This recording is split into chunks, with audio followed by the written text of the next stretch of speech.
مقصد بس اللہ کو راضی کرنا۔ خالد بن ولید رضی اللہ تعالیٰ عنہ امیر المؤمنین لوگوں میں انتشار پھیر رہا ہے۔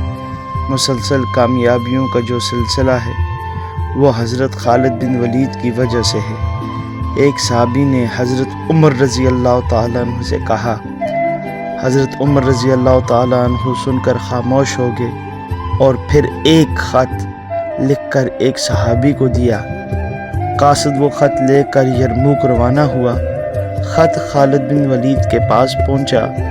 انہوں نے کھول کر دیکھا، آپ جو اس لشکر کے کمانڈر ان چیف تھے، آپ کو اس پوسٹ سے ہٹا دیا جاتا ہے، اور جو خط لے کر آیا ہے ان کو نیا کمانڈر ان چیف بنایا جاتا ہے۔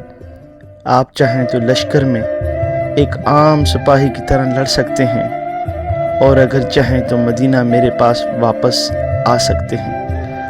حضرت خالد بن ولید رضی اللہ تعالیٰ عنہ واپس نہیں گئے، بلکہ ایک عام سپاہی کی طرح اسلامی لشکر کے ساتھ مل کر لڑنا قبول کیا۔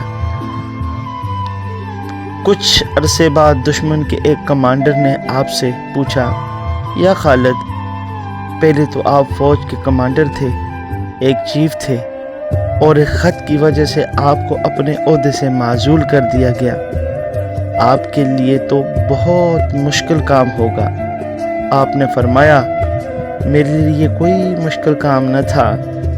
جب میں امیر تھا اور جب عام سپاہی تھا تو بھی اللہ کی رضا کے لیے لڑ رہا ہوں۔ مقصد بس صرف اللہ کو راضی کرنا ہے۔ یہ تھا ان صاحبان کا اخلاص جو آج کے زمانے میں ختم ہو چکا ہے۔